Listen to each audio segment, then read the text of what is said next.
우리 거창영락교회가 설립된 지 74주년이 되는 날입니다. 1951년 2월 유웅춘 장로님 가정에서 두 분의 장로님이 교회 설립 예배를 드렸습니다. 1951년, 이때는 우리나라가 어떤 해입니까? 6.25 전쟁이 한창이던 국가적인 위기 상황이었습니다. 우리 교회 역사적으로 보면 분열의 어려움도 있었고요. 또 예배 처소도 여러 차례 옮겨야 했던 역사가 있습니다. 교회 명칭도 몇 차례 바뀌는 상황들이 있었습니다. 그럼 그만큼 위기 상황, 어려운 상황이 있었다는 것을 반증해 주는 이야기 아니겠습니까? 74년이 흘렀습니다. 지금 우리는 하나님의 인도하심 가운데 그리고 믿음의 선배들이 수고하고 섬겨온 흔적 속에서 예배를 드리고 있어요. 장로님도 기도하셨지만 지금 우리가 마음껏 하나님을 예배하고 찬양하고 또 가벼운 마음으로 예배를 드리고 있지만 믿음의 선배들이 흘렸던 눈물과 땀과 그 수고의 헌신들이 있었기에 또 하나님의 인도하심이 있었기에 오늘 우리가 이 자리에 있는 것 같습니다. 그래서 우리가 늘 감사함으로 또 교회를 섬겨 나아갔으면 좋겠습니다.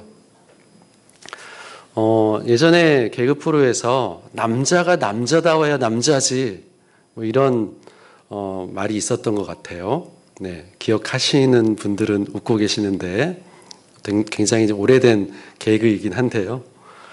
다움에 대해서 남자다움, 사람답다 그런 얘기 하지 않습니까?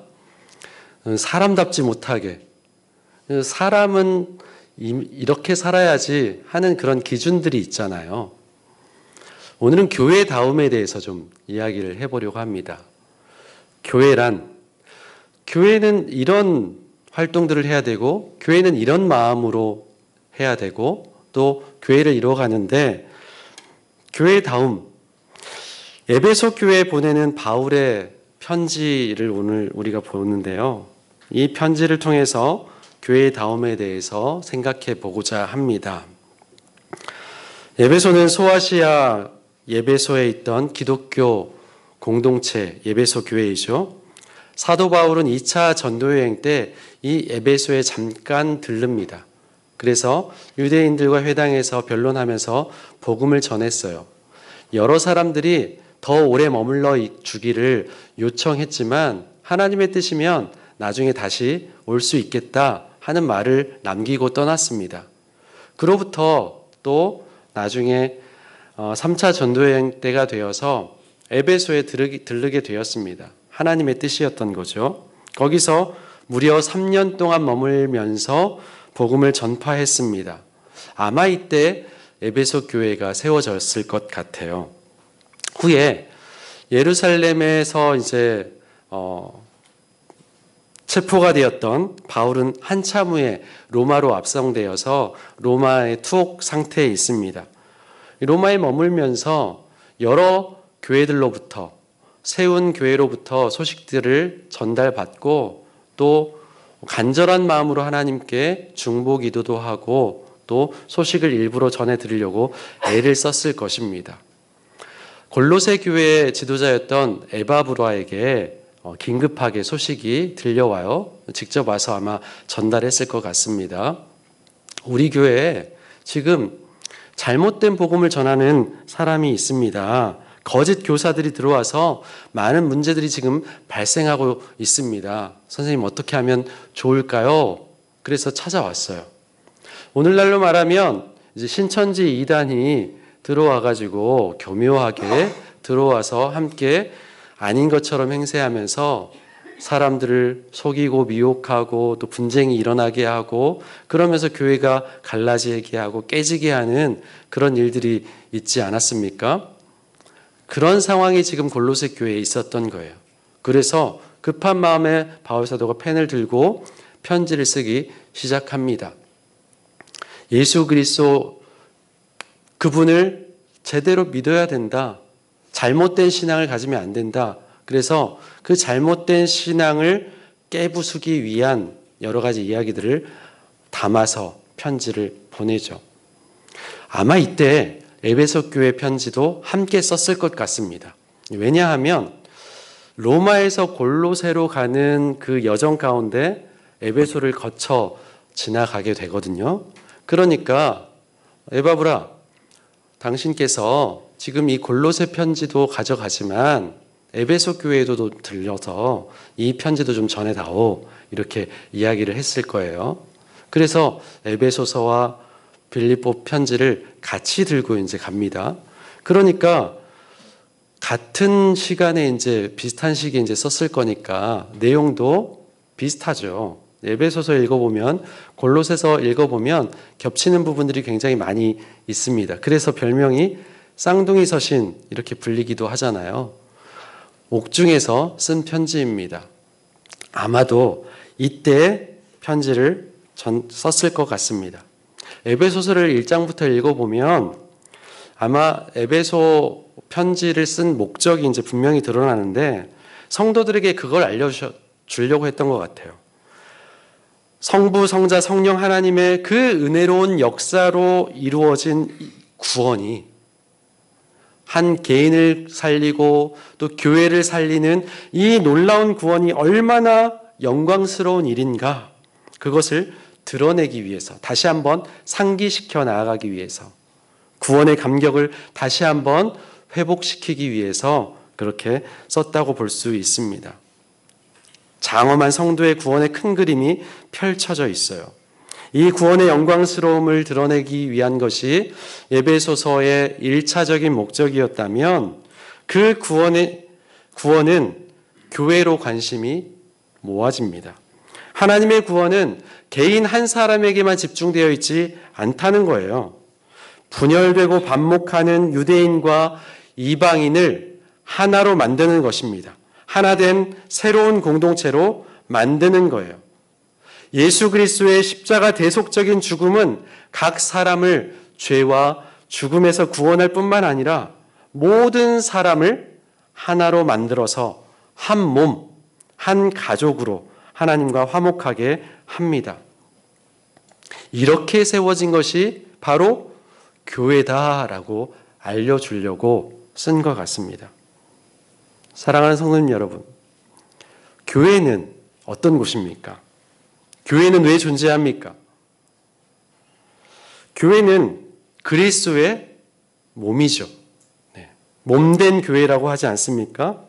바꾸어 말하면 교회의 머리는 누구십니까? 예수 그리스도입니다.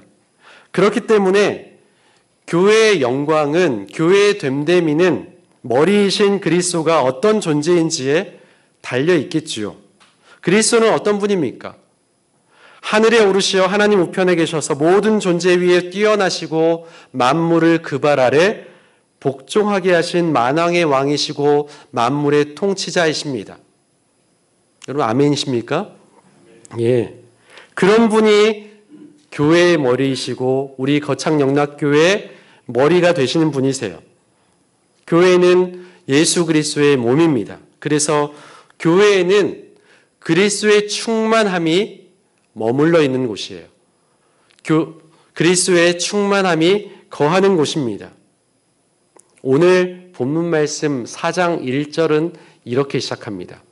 그러므로 이렇게 시작하죠. 앞서 말씀드린 대로 우리 각 사람을 위한 구원의 은혜가 너무 크고 놀라울 뿐만 아니라 모든 사람을 하나로 만들어 한 몸, 한 가족이 되게 하신 교회이기 때문에 그러므로 이런 얘기예요. 모든 사람을 하나 되게 하신 교회이기 때문에 어떻게 해야 된다, 이런 가르침을 주려고 하는 것입니다. 너희가 부르심을 받은 일에 합당하게 행하여, 부르심에 합당하게 행하라, 이 말이 교회답게 살라, 성도답게 살라, 이런 말씀인 겁니다. 그러면 교회다운 것은 무엇인가? 성도다운 것은 무엇인가? 오늘 말씀에서 어떻게 이야기하고 있습니까? 15절 말씀에 보면 우리는 범사에 그에게까지 예수 그리스도에까지 자라가야 된다고 이야기합니다. 어떻게 그리스도에게까지 자라가게 되는 것일까요? 거창영락교회는 어떻게 그리스도에게까지 자라갑니까? 3장까지 사도 바울이 설명한 영광스러운 교회가 온전해지고 견고해지는 것은 이 세상의 희망이에요. 교회는 두 가지 측면에서 온전히 세워집니다. 그리스도의 장성한 분량이 충만한 데까지 자라갈 수 있게 돼요. 두 가지 측면이 있어요. 첫째는 하나됨입니다. 둘째는 다양성이에요.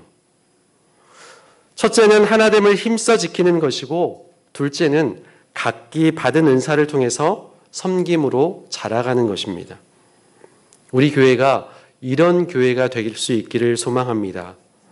교회가 이렇게 되기 위해서 우리가 힘써야 할 것은 무엇입니까?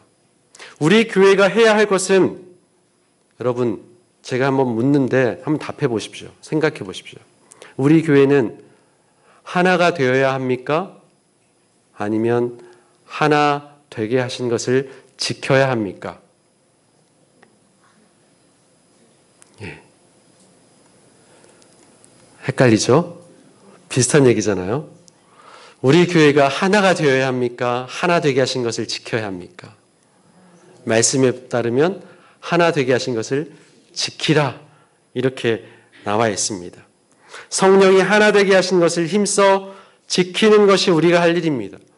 우리는 이미 하나가 되었다는 얘기입니까? 아직 하나가 아니란 얘기입니까? 우리는 이미 하나이란 얘기입니다. 하나란 얘기예요. 유대인 그리스도인과 이방인 그리스도인들은 이미 하나가 되었습니다. 그럼에도 유대인 그리스도인들은 지금까지 습관이 있기 때문에, 몸에 배어있기 때문에 율법을 곧이곧대로 잘 지켜야 된다고 생각했습니다. 그러니 이방인 그리스도인들은 그게 습관이 안 됐으니까 유대인 그리스도인들 입장에서는 이방인 그리스도인들이 잘못된 믿음 가지고 있다, 저렇게 신앙생활하면 안 되는데 하면 끌끌끌 혀를 차면서 아마 속으로 비판했을 거예요. 이방인 그리스도인들은 또 반대로 어떻겠습니까? 저 자유하지 못한 사람들, 예수님께서 오셔서 모든 것을 자유하게 해주셨는데 아직도 형식에 얽매여서 과거 그냥 습관에 쫓아서 거기에 얽매여서 살고 있다고 그렇게 비판하지 않았겠습니까? 쉽게 요즘에는 뭐 어떻게 비유하면 될까요? 모태신앙으로 태어나서 어릴 때부터 그게 습관이 배어있는 사람이 있는가 하면 나중에 청년 때 또는 장성한 성인이 되었을 때 예수님 믿게 된 사람은 그 출발점이 다르기 때문에, 그리고 살아온 배경이 다르기 때문에 어릴 때부터 신앙생활한 습관이 몸에 배이지 않겠잖아요. 그래서 다를 겁니다. 신앙의 컬러도 다르고 가치관도 많이 다를 거예요. 우리 교회 안에도 한 50여 명 이렇게 예배 드리고 있는데 어떻습니까? 다 똑같습니까? 천편일률적인가요? 아니죠. 신앙의 컬러들이 다양합니다. 그럼 거창 지역에 제가 와보니까 교회들이 적지 않게 많이 있습니다. 그런데 우리 예장통합교단은 조금 교세가 약한 것 같아요. 어느 교단이 좀 강세입니까? 네, 고신교회가 많이 있죠. 이 지역이 그렇습니다. 여러분, 고신교단은 어떻습니까? 굉장히 보수적이죠. 제가 어릴 때부터 통합교단 배경에서 지금까지 떠나지 않고 있는데 어릴 때만 해도 굉장히 우리 교단도 보수적인 신앙을 가지고 있었던 것 같아요. 그래서 주일에 군것질 하면 안 된다, 그런 잔소리 들었어요. 그리고 청년 때는 어디 가서 밖에서 식사 사 먹고 그러면 안 돼. 모임할 때도 그렇게 하면 안 돼. 이렇게 다들 고개 끄덕거리시네요. 네. 고신교회 지금도 그러나요, 혹시? 아닌가요? 지금은 아닌가요? 네. 만약 지금도 그러라면 어떻겠습니까? 그럼 다니엘 목장, 우리 목장 모임 주로 카페에서 많이 하잖아요. 근데 그러면 안 돼, 이렇게 말하면 교회 다 떠날 거예요. 예. 이런 본질인 복음에서 떠나지 않는다면 얼마든지 허용해줘야 되는 것 아니겠습니까? 지난주에 빌립보 교회의 말씀을 들으면서 비본질적일 것으로 분쟁하지 말라고 가르침을 우리가 받았잖아요. 여러분, 우리는 이미 성령 안에서 하나입니다. 그 하나됨을 어떻게 해야 된다고요? 힘써 지켜야 한다. 네, 힘써가 중요해요. 힘써. 지키는 것도 중요한데 힘써. 왜냐하면 이게 힘든 일이기 때문에 그래요. 네. 하나됨을 힘써 지키라고 했으니 한편으로는 열심을 내야 합니다. 어떤 열심입니까? 하나됨을 지키는 열심입니다. 영어 성경에 보니까 keep이란 단어를 썼어요. 지키는 것입니다. 여러분, 축구 경기에서 공격수가 있고 또 수비수가 있잖아요. 근데 공격수가 힘듭니까? 수비수가 힘듭니까? 다 힘들죠? 근데 뭐가 더 중요하다고 얘기를 합니까?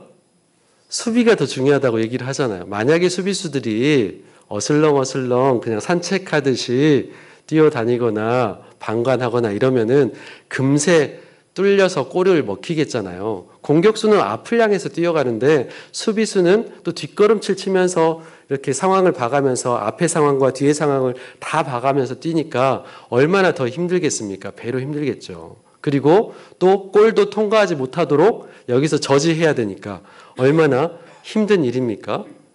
그러니까 수비수가 너무 중요합니다. 제가 야구를 좋아하는 거 잘 아시잖아요. 근데 야구를 보면은 시원한 공격력도 굉장히 마음을 통쾌하게 합니다. 큰 홈런 터지면은 그냥 난리가 나죠. 그런데 또 환상적인 수비 플레이가 나오면 박수 갈채를 받기도 합니다. 여러분, 공격할 때 10개 중에서 몇 개 안타를 치면 잘하는 타자라고 얘기를 해요? 네, 3개. 3할 타자면 잘하는 타자라고 이야기를 합니다. 그런데 수비를 할 때 1개, 2개 실수가 이제 생겨나면은 잘하는 수비수라고 얘기를 안 하잖아요. 그만큼 수비수에게는 높은 기준이 있는 겁니다. 공격은 조금 못해도 수비가 완벽하면 쓰임 받을 수 있는데 수비를 잘 못함에도 불구하고 공격만 잘한다? 수비수로는 선발 출장으로는 잘 안 되는 거예요. 그만큼 수비가 굉장히 중요하다는 겁니다. 모든 스포츠들이 다 마찬가지예요. 그래서 수비입니다. 힘써 지키는 것. 하나됨을 힘써 지키는 것은 수비라고 생각해 볼 수가 있어요. 그럼 하나됨을 깨는 것들이 얼마나 많이 있습니까? 악한 영들도 공격을 하고요. 또 우리 안에 일어나는 그 분노, 조절하지 못하는 것들도 또 얼마나 다른 사람을 비판하는 마음들, 그런 것들도 얼마나 하나됨을 망가뜨리려고 하는 원인이 됩니까? 수비가 기본입니다. 열심히 하나됨을 지키는 것, 한편으로는 오래 참음으로 서로 용납해야 합니다. 여러분, 달라도 얼마나 다릅니까? 제 아들 셋을 키워봐도 이 셋 다 달라요. 우리 장로님 가정에, 이 장로님 가정에 쌍둥이 아들들 있잖아요. 같습니까? 다르잖아요.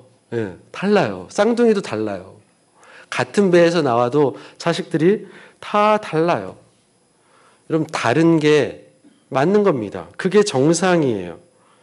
다른 거지 틀린 게 아니지 않습니까? 여러분, 만약에 같은 사람들만 다 모여 있다고 생각해 보세요. 그게 이상적인 교회일까요? 아니에요. 다른 사람들이 있기 때문에 교회를 이루어가는 것입니다. 그럼 마음이 맞는 사람과 함께 있고 싶은 것이 우리의 본성이잖아요. 마음 맞는 사람하고 오랫동안 이야기 나누는 것은 시간 가는 줄 모릅니다. 그런데 매사에 마음이 안 맞아도 이렇게 안 맞을 수 있나? 이런 사람하고 한순간이라도 같이 있고 싶지가 않을 때가 있어요. 그런데 그런 사람까지도 받아들여주는 것, 지금 이것을 이야기하는 겁니다. 오래 참아주는 거예요. 부부 사이에도 마찬가지잖아요. 비슷한 사람끼리 만났다는 얘기들을 많이 하잖아요. 너무 비슷한 분위기 가운데 어울리는 것 같아.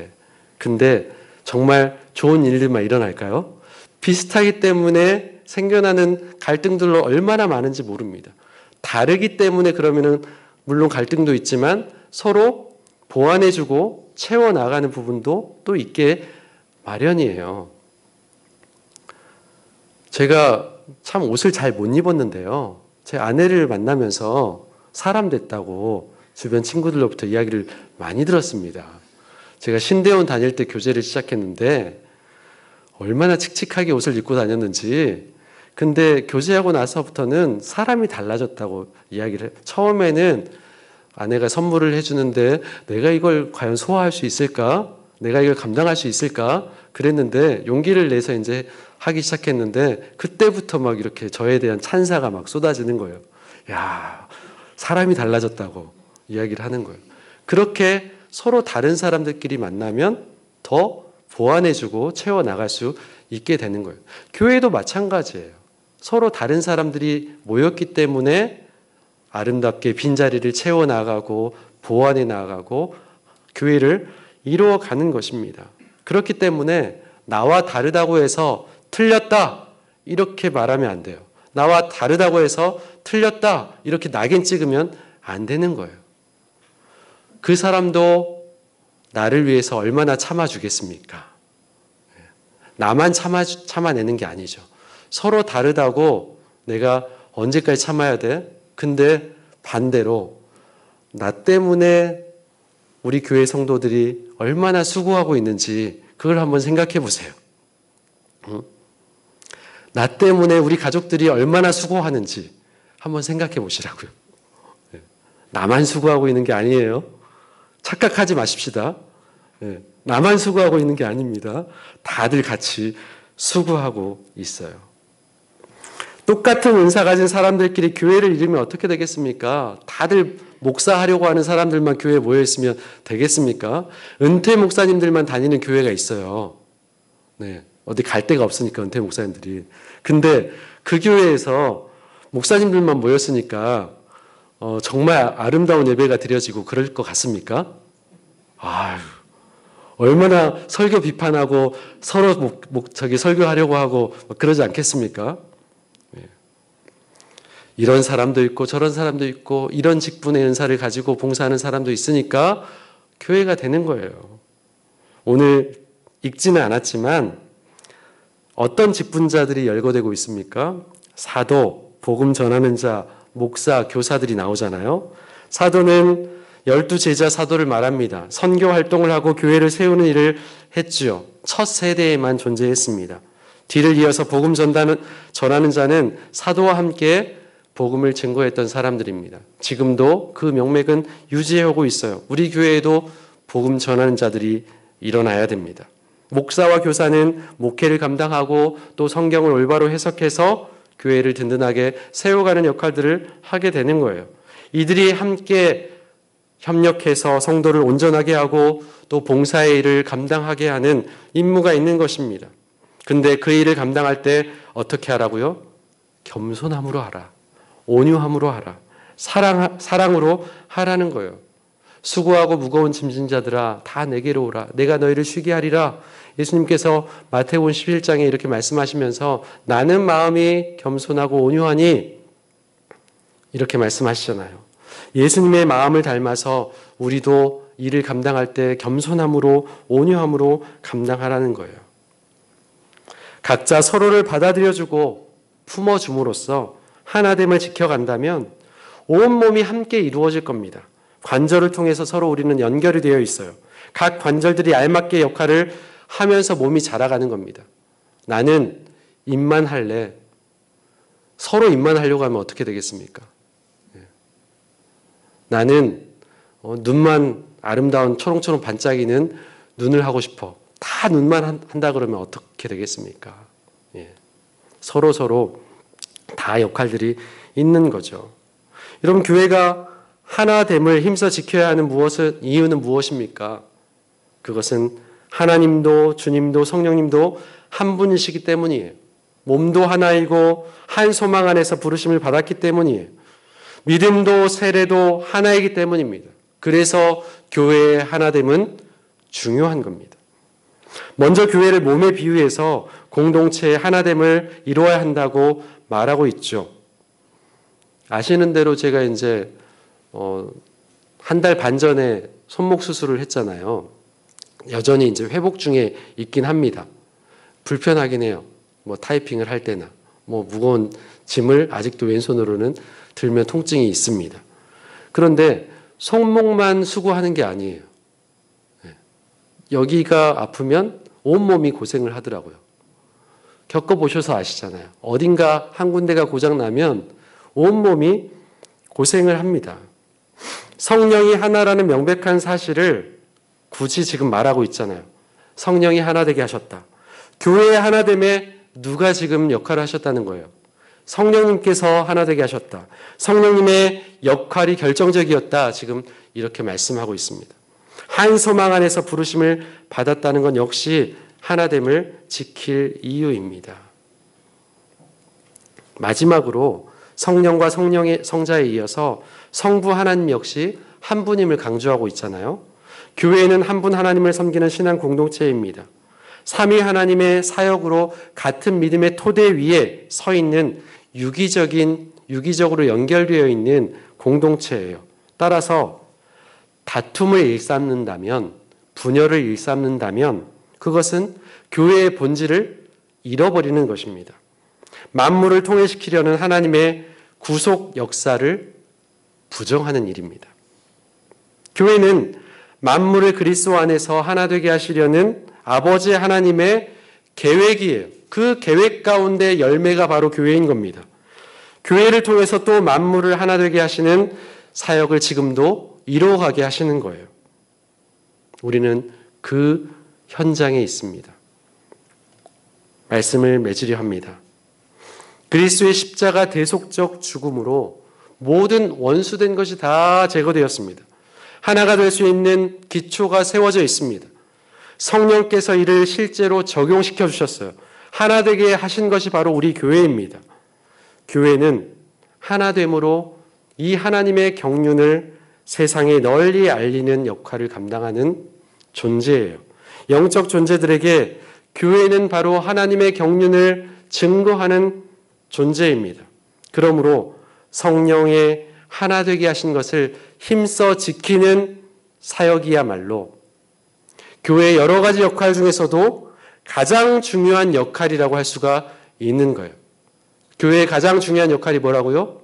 성령이 하나 되게 하신 것을 힘써 지키는 것이 교회의 가장 중요한 역할입니다. 이를 위해서 우리는 어떤 자세로 다른 지체를 대해야 할까요? 여러분 주변의 지체들을 한번 보십시오. 어떤 마음으로 대해야 되겠습니까? 우리 안에 혹시 하나됨을 위협하는 요인에는 어떤 것이 있을까요? 다른 사람을 탓하기 전에 나 자신을 들여다보고 혹시 내가 그런 요인이 되고 있지는 않은지 자신을 들여다볼 수 있기를 바랍니다. 그리하여서 주신 말씀대로 성령이 하나 되게 하신 것을 힘써 지켜 나아감으로 우리 교회가 하나님의 뜻을 올바로 또 순종하며 또 이 지역뿐만 아니라 또 이 나라와 민족의 모델적인 교회로 서기를 주님의 이름으로 축원합니다.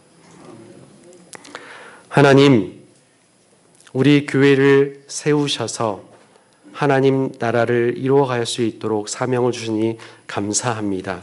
서로 다른 지체들끼리 모여서 이루어진 이 교회, 그러나 성령님께서 하나 되게 하셨음을 믿습니다. 이것을 우리가 힘써 지켜 행하며 나갈 수 있도록 인도하여 주옵소서. 예수님의 이름으로 기도합니다. 아멘.